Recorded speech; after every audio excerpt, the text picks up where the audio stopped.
Hello friends, स्वागत है आपका हमारे यूट्यूब चैनल वर्ल्ड सीखो पे। दोस्तों तो आज हम पढ़ेंगे प्रकाश के परावर्तन चैप्टर को। तो दोस्तों इसमें पहला टॉपिक हमारा आ जाता है कि प्रकाश क्या होता है। दोस्तों प्रकाश एक ऊर्जा है जो हमें देखने की अनुमति प्रदान करता है, जिसके सहायता से हम किसी वस्तु को देख पाते हैं।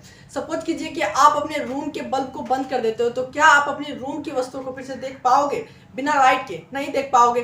अगर आपके रूम में लाइट नहीं रहेगी तो आप रूम की वस्तु को नहीं देख पाओगे। अगर रूम में लाइट रहेगी तो रूम की वस्तु को देख पाओगे। तो वही है प्रकाश। प्रकाश क्या है? प्रकाश की मदद से आप किसी वस्तु को देख पाते हैं। आपके आंख में कोई पर्सनल रोशनी नहीं होती है जिसकी सहायता से आप देख पाओ।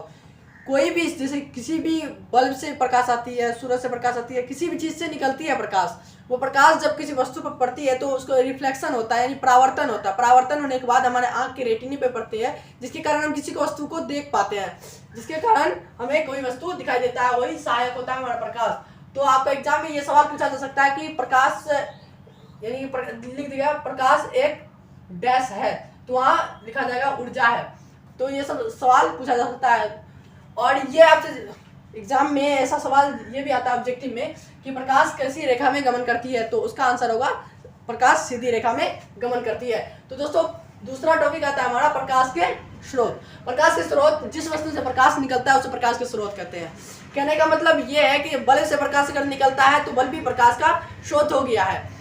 अगर सूरज से प्रकाश निकलता है तो सूरज भी प्रकाश का स्रोत हो गया है। क्या मार्कर से प्रकाश निकलता है? नहीं निकलता है। बोर्ड से प्रकाश निकलता है? नहीं निकलता है।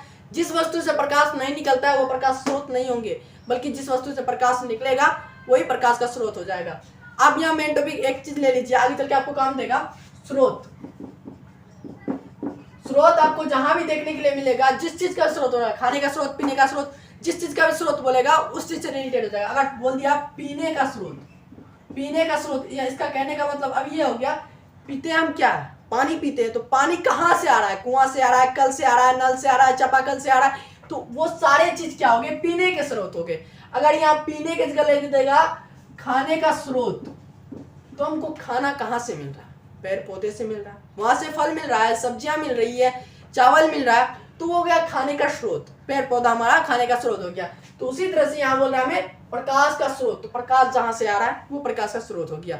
जिस वस्तु से प्रकाश निकलती है उसे प्रकाश का स्रोत कहते हैं। तो प्रकाश के स्रोत जो होते हैं वो दो प्रकार के होते हैं। ये भी सवाल आ सकता है, लेकिन ऐसे सवाल बहुत कम पूछे जाते हैं। तो प्रकाश के स्रोत के कितने प्रकार होते हैं? प्राकृतिक प्रकाश स्रोत और दूसरा होता है मानव निर्मित प्रकाश स्रोत। कहने का मतलब यह, प्राकृतिक प्रकाश स्रोत का मतलब यह होता है जिसे ईश्वर ने बनाया है, यानी मानव का जब तक अस्तित्व नहीं था उससे पहले से जो स्रोत, प्रकाश के स्रोत मौजूद हैं हमारी धरती पर, वे सभी प्राकृतिक प्रकाश स्रोत हैं। जिसे ईश्वर, अल्लाह, गॉड, भगवान ने बनाया है उसे प्राकृतिक प्रकाश स्रोत कहते हैं। जिसे इंसान ने बनाया, मनुष्य, हम जैसे आम इंसान ने बनाया है, उसे मानव निर्मित प्रकाश स्रोत कहते हैं।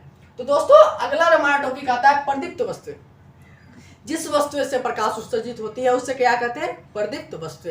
कहने का तात्पर्य यह है कि देखिए, जैसे कि हमने आपको यहाँ बताया था प्रकाश के स्रोत यहाँ पर जिस वस्तु से प्रकाश निकलती है उसे प्रकाश के स्रोत कहते हैं। बल्ब, ये बल्ब है, इससे प्रकाश निकल रही है तो ये बल्ब हो गया प्रकाश का स्रोत। इसी तरह से प्रदीप्त वस्तु भी वही हो जाता है जिस वस्तु से प्रकाश उत्सर्जित होती है। उत्सर्जित मतलब निकलना, प्रकाश निकलना, वही सेम बात हो जाता है। प्रकाश के स्रोत और प्रदीप्त वस्तु है, बात एक ही हो जाता है, लेकिन थोड़ा इसका डिफिनेशन अलग कर दिया किताब में, पता नहीं क्यों। लेकिन यहाँ देखिए, जैसे कि प्रकाश का स्रोत था, प्रकाश के स्रोत में क्या होता है? किसी वस्तु से प्रकाश निकल रही थी, वो प्रकाश का स्रोत कहला रहा था। सेम वही बात होता है प्रदीप्त वस्तुएं में, जिस वस्तु से प्रकाश उत्सर्जित होती है। उत्सर्जित यहाँ सिर्फ डिफरेंस, यहाँ भाषा का सिर्फ अंतर कर दिया, लेकिन वही होगा। जिस वस्तु से प्रकाश निकलती है उसे प्रदीप्त वस्तु कहते हैं। उसका अपोजिट आ जाता है अप्रदीप्त वस्तु।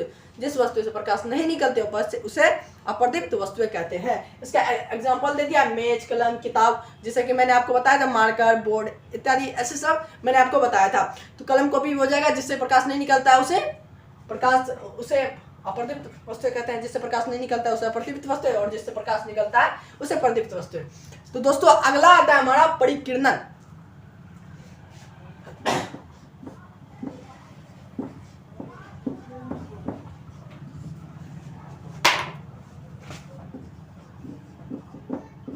परिकिरणन।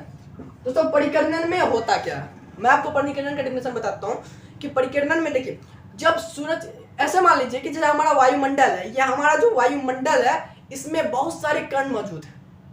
बहुत सारे कण मौजूद है यहाँ पे, ऑक्सीजन, नाइट्रोजन, बहुत सारे गैस हमारे वायुमंडल में हमेशा रहते हैं, हमेशा प्रेजेंट रहता है। जब हमारे सूरज का जो प्रकाश होता है ना, जब हमारे धरती पर आती है, उससे पहले, हम तक पहुंचने से पहले वो वायुमंडल में स्थित हर एक कण से टकराता है।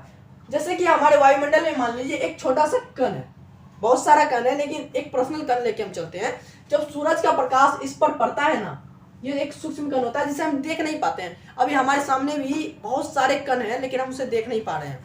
वही बात सूक्ष्म कण, ये जो सूक्ष्म कण है, ये सूरज का जो रोशनी इस पर पड़ता है, इस पर रोशनी जैसे पड़ता है तो ये कण क्या करता है, उसकी रोशनी के अंदर जो ऊर्जा होती है, देखिए सूरज की रोशनी जो हम पर पड़ती है तो हमें गर्मी लगती है, नहीं लगती है, तो इसका मतलब उसके अंदर हीट है, कुछ ऊर्जा है, जिसके कारण हमें गर्मी लग रही है। तो वो क्या करता है, वो कण उसके अंदर की ऊर्जा को अपने अंदर खींच लेती है, अधिकतम ऊर्जा को अपने अंदर खींच पाती है। वो जब कण खींचती है उस ऊर्जा को, उसके बाद क्या करते हैं, थोड़ी देर के बाद उसी ऊर्जा को अपने चारों ओर फैला देती है। उसी क्रिया को परिकिरणन कहते हैं। यानी कि किसी सूक्ष्म कण पर पड़ने वाली किरण को वो सूक्ष्म कण अवशोषित कर उसे अपने चारों ओर विकिरित कर देती है, उसे परिकिरणन कहते हैं। तो दोस्तों अब आता है हमारा क्या, प्रकाश का किरण। प्रकाश का किरण क्या होता है, प्रकाश का किरण, ये किरण हो गया हमारा, यानी रे, किरण होता है प्रकाश का किरण। ये जो किरण होता है, किरण क्या होता है, देखिए मैंने आपको बताया था प्रकाश के स्रोत, सिंपल एक टॉपिक है, बस आप उसे अगर ध्यान से समझिएगा तो ये चैप्टर पूरा खत्म हो जाएगा। लेकिन बहुत सारे डिफिनेशन निकाल दिए हैं जिसके कारण आपको पढ़ना पड़ता है पूरा इतना डीपली में। तो दोस्तों ये जो किरण है, किरण का मतलब समझ लीजिए, यहाँ पे प्रकाश का स्रोत जो था, प्रकाश के स्रोत जैसे बल्ब था, बल्ब से रोशनी निकल रही थी, किसी भी प्रकाश के स्रोत से निकलती हुई प्रकाश को किरण कहते हैं।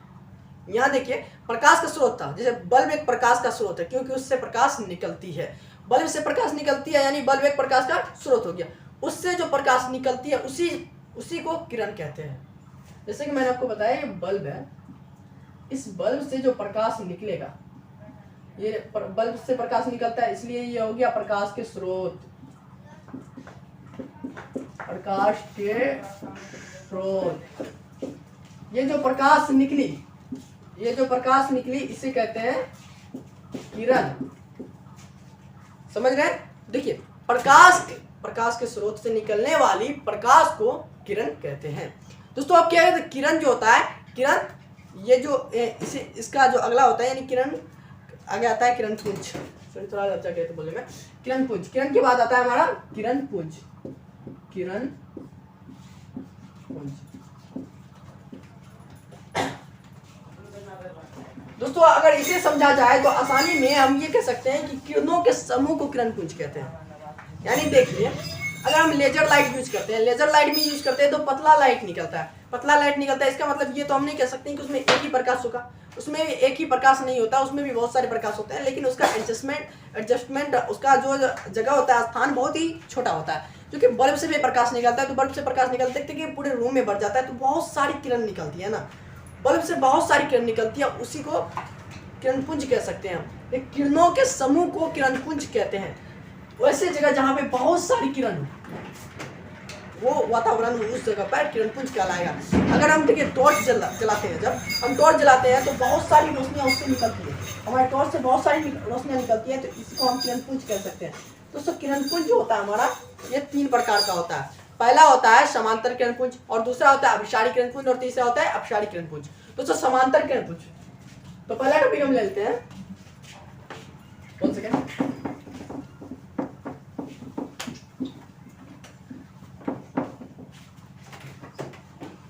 दोस्तों पहला टॉपिक हम लेते हैं समांतर किरणपुंज।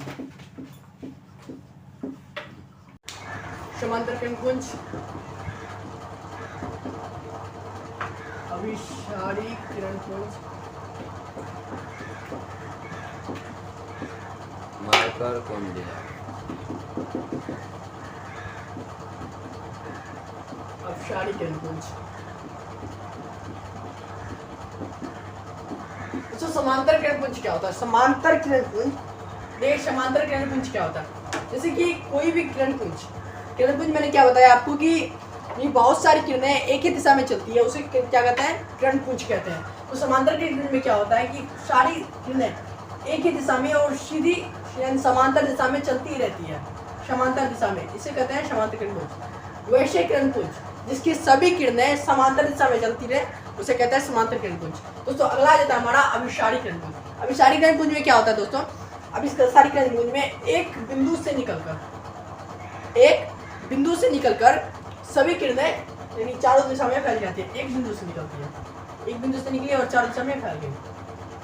यानी इसका डेफिनेशन कुछ इस तरह हो जाएगा कि वैसे किरणपुंज जिसकी सभी किरणें एक बिंदु से निकलकर सारे चारों दिशाओं में फैल जाती है उसे कहते हैं अभिसारी किरणपुंज। और अपसारी किरणपुंज में जस्ट उसका उल्टा हो जाता है कि सभी दिशाओं, वैसा किरणपुंज जिसकी सभी किरणें सभी दिशाओं से आकर एक ही बिंदु पर मिल जाती है उसे कहते हैं अपसारी किरणपुंज। दोस्तों तो ये हो गया हमारा क्लियर। तो इसके बाद हमारा आ जाएगा प्रकाश का परावर्तन। तो प्रकाश का परावर्तन वीडियो कुछ ज़्यादा लंबा हो गया, तो अगले वीडियो में हम उसके बारे में पढ़ेंगे। तो so guys, my name is Dilshan Alam and you are watching World Seekho. तो दोस्तों तो अगर वीडियो अच्छी लगे तो वीडियो को लाइक कर दें, चैनल को सब्सक्राइब कर दें ताकि अगले वीडियो जो हम अपलोड करें आपके पास सबसे पहले नोटिफिकेशन जाए। चैनल को सब्सक्राइब करके बेल आइकन को भी प्रेस कर दीजिएगा। Thank you.